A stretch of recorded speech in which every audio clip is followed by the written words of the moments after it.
What's up, YouTube? Brian here. Welcome back to my YouTube channel, Royal Alpaca Productions. Stick with us 10 seconds and I'll let you know who this is.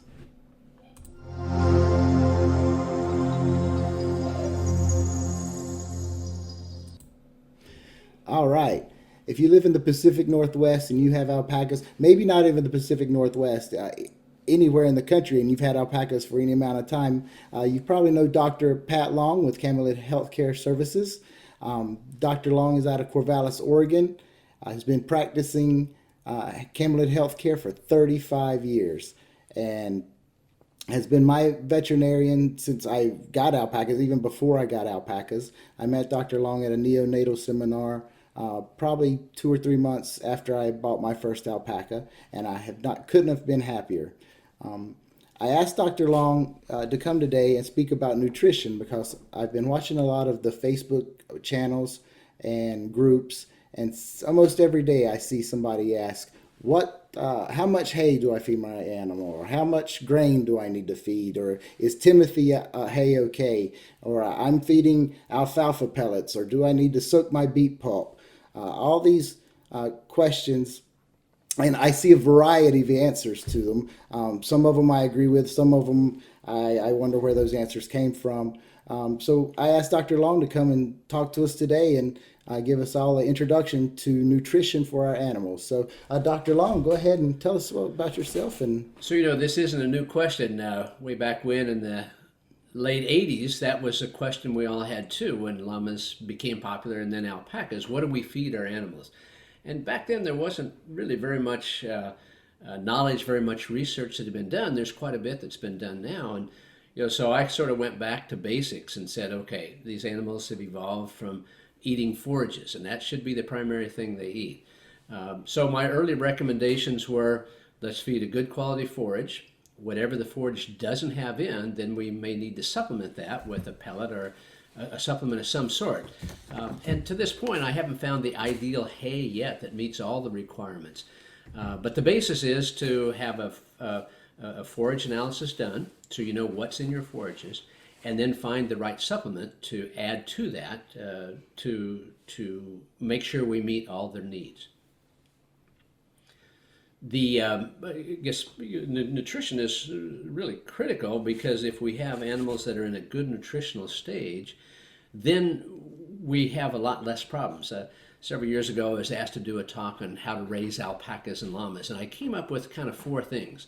The first one was we have to have good nutrition. Second one was that we want to keep our vaccinations current. The third one was to keep stress off. And the fourth one was, I guess in these days of coronavirus, biosecurity was important too, not bring something in. But nutrition was the first thing, because if you have an animal that's well fed, you will have less health problems. They'll be more able to fight off infectious diseases. Studies have certainly showed that animals with good nutritional state have less parasite problems, internal parasites, and that's a big issue. You'll have animals better able to withstand stresses, cold stress or other stresses, show stresses, if they're in a good nutritional state.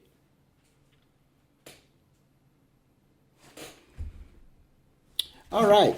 So, Dr. Long, there's a lot of types of grass out there. We have orchard grass, Timothy grass, Bermuda comes out of California, and then another popular one I hear about is alfalfa. My mentor said to me, I don't really need to feed alfalfa unless I've got an underweight animal, but then I see farms out there that are feeding alfalfa all the time, or they feed alfalfa pellets, especially to older animals. What is the best type of grass for alpacas? Well, I think, that's one neat thing about alpacas. They do eat forages, and so depending on what region you're in, I think they can handle lots of different kinds of forages. Be it the Bermudas, in the southern warmer climates where we're at, we have a lot of cool season grasses, orchard grass, ryegrass, fescue. All of those can be good, but the real key is knowing what stage of growth the plant's in. And we have some slides that we might be able to bring up that kind of helps with that. So again, one of the real basic things, and this goes to your pastures as well as hays that you buy. All plants, all grasses, and even the legumes, the alfalfas, they all start off in this leafy stage, which is over here on the left-hand side of the screen. And that's the very early stage, the first leaf that comes out of the ground, basically. And if you look on the left side of the screen, you see relative quality. And so that talks about like crude protein is quite high when the plant is very small, mineral level is high, and the crude fiber is low in that. That's the line that goes from the lower left hand to the upper right. And so, again, that's really, I think if you look at your animals out in the pasture in the early spring, you'll sometimes have grasses that are knee-high, and you'll have grasses at other times that are like a putting green on a golf course. It's quite small. And where are your animals eating? They're overeating that really short first leaf that comes out of the ground, because that's the most nutritious. That has the best protein level for them. It's the most tasty. It has less fiber in. Now, as that plant matures, it goes to the boot stage, the heading stage, and the bloom stage. And as you see, if you look at the upper left-hand corner, the crude protein, that drops off as that plant matures. And so when you're selecting forages, be it Bermuda grass, be it orchard grass, be it ryegrass, you want to try to find a product that has lots of leaf, very little stem, and no seed heads. Because once the seed heads are there, you know that plant has gone past its ideal time for feeding for animals. Now let's see if we can go to the next slide, Brian. There we go. So again, this just shows those three stages: the leafy stage, boot, pre-boot, bloom stage. Certainly for the producer of the hay, he wants the bloom stage because he's going to get more tons per acre. And the leafy stage, you're not going to get very much quality. So we're really trying to shoot for a time in that boot or heading bud stage. And up at the very top, it shows the different two different things, alfalfa and grasses. And it shows crude protein, total digestible nutrients at each stage. And so you see alfalfa hay very early, when it's young, will be at 19% protein, whereas orchard grass may be 18%. As we get out to the bloom stage, the crude protein will be down to 13%, grasses will be down to less than 8%. So neither one of those are really ideal for us. We're really trying to shoot for that middle stage. So I guess takeaway message is you can use any forages, but it's really important to have it analyzed, have a forage analysis done. And I got caught in that myself. I bought some hay several years ago for animals that were being exported, and I thought I could look at hay and tell what it was, what the quality was. When I actually sent it into the lab, I was quite surprised. I thought I had a 14% hay just looking at it, but it's really only 8%. And it's really lower than what we really want to see. So I think it's really important to start with is to have a forage analysis done and realize that will change year to year depending on when the producer cuts the hay. And with that, then you know what you're starting with, and then you know what to add. Bottom line for me is 80% of the diet should be forages for alpacas, llamas and alpacas both. And then whatever is missing in that hay, we would add back with the supplement. Now, again, I would like to see an alpaca eating about a 14% protein hay. If we have that, then the supplement that we have doesn't need to have any protein added to it. It just needs to have the vitamins and minerals. We want to look at calcium and phosphorus because those are two important nutrients that we look at. Selenium is another one that we would look at. And so we do the forage analysis. We know what's in the forage. Then we can get a pellet to meet that. But bottom line is, we want to have at least 80% of the diet forages so we have adequate protein so that first compartment of the stomach functions correctly. Now, when I do my forage analysis, I come back and I see the crude protein number. There's other numbers in there too, NDF, neutral detergent fibers, I believe, and some other numbers. Is it really the protein number we're looking at, or are there other numbers? And I should have printed out my old forage analysis, and I can put it on the screen for us here. So that could be a whole topic in itself. Right. But yes, no, certainly looking at forage analysis is important. So certainly the crude protein is the first thing that I look at. And that gives me at least an early indicator of what the quality of the hay is going to be. Then I'll drop down and look at the ADF and NDF, acid detergent fiber, neutral detergent fiber. If the NDF is quite high, that's going to limit intake because that's that stemmy plant material that we have that they're going to waste and not going to eat. And I guess I need to throw this in at some point. There's the nutritionists say there's 3 different diets that we look at. There's the one that we put together on paper, or what our ideal is. There's then what we present to the animals, which may be a little different if you haven't done forage analysis. And then the third one is what the animal actually eats, because they're not going to eat all of it. They're going to waste some of it. And so your ideal is to find a really good quality forage.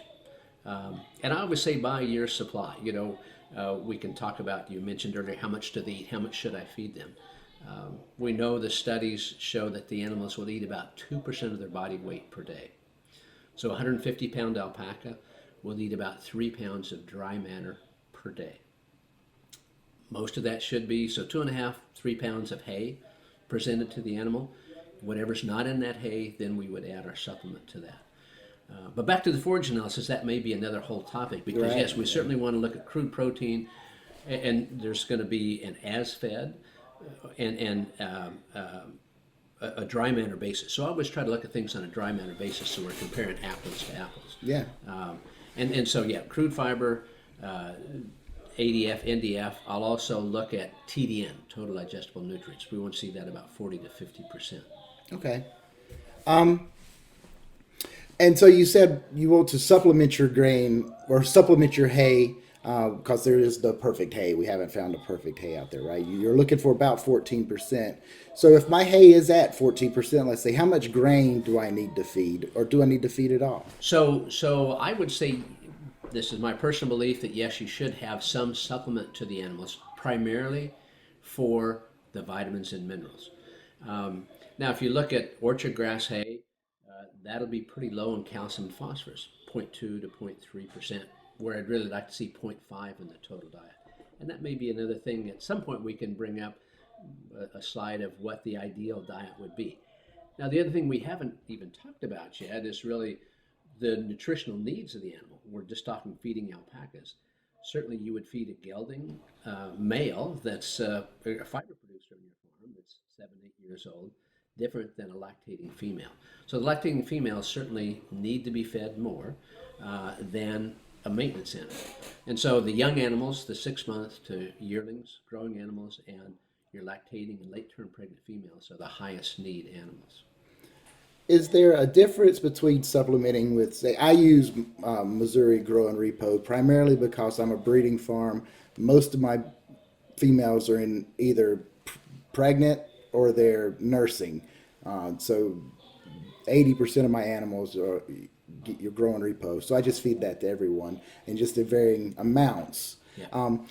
But is there a difference between, say, the grain I feed, the Grow and Repo, and the normal alpaca pelleted food? And say, I see people who only use beet pulp, who only use like just shredded beet pulp and not a pelleted type formula, or they might just use the alpaca pellets. Sure. So again, you have to look at the feed label. The different feed labels will tell you different protein levels. Back to your original question about, I've got a 14% hay, do I need to feed a pellet at all? I think you should add a pellet. You don't want to add a pellet that has 16% protein. You could use a pellet that has less protein, 12% protein even, because you don't need the protein. If you've got an 8% hay, then you're going to find a pellet that has higher levels of protein, but still has the vitamins and minerals added to it. Vitamin D, calcium, phosphorus. So yes, pellets I think are important. If you had maintenance animals, you had a really good quality hay, you may be able to get by with just the hay and a trace mineral or a mineral salt. That may be all that you need. Right. And you just mentioned minerals. I know, and a lot of people talk about minerals on the Facebook groups. And every time I see it, and they're not a sponsor of my channel, but Stillwater Minerals has a pretty mixed alpaca vitamin and mineral supplements. So really the only thing I wanted to say about minerals is be careful. I've seen it, the mistake on YouTube, or excuse me, on Facebook groups.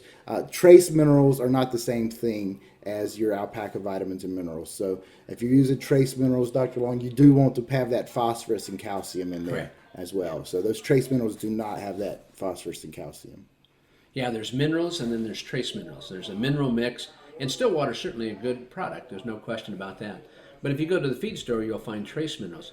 Those have about 98% salt, and they have a lot of the trace minerals, cobalt, copper, as opposed to a mineral salt will be about 30% salt, but it will have high levels of calcium and phosphorus as well. And depending on whether you're feeding alfalfa or grass hay, that would determine which mineral you buy. Grass hays are going to be pretty even in calcium and phosphorus, 0.2 to 0.3% of calcium and phosphorus, where alfalfa hay will be quite high in calcium, 1.2 to 1.3% calcium and 0.2% phosphorus. And so if you're feeding alfalfa hay, you just need to have a trace or a mineral salt that has higher phosphorus and lower calcium. Now, I'm not sure which one it is, either Timothy or alfalfa. Does it cause kidney stones, or I hear people be concerned about a certain type of hay and kidney stones in their alpacas. Yeah. So certainly there are diets that can predispose animals to kidney stones. We don't see the same problem in alpacas and llamas that we've certainly seen in sheep and goats, probably goats more.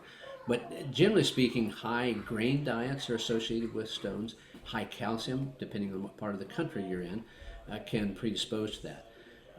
You've talked about alfalfa hay a lot, and I think alfalfa hay is a reasonable hay in the right situation. As a general statement, protein is the most expensive nutrient that you have to buy, and that's what costs the most.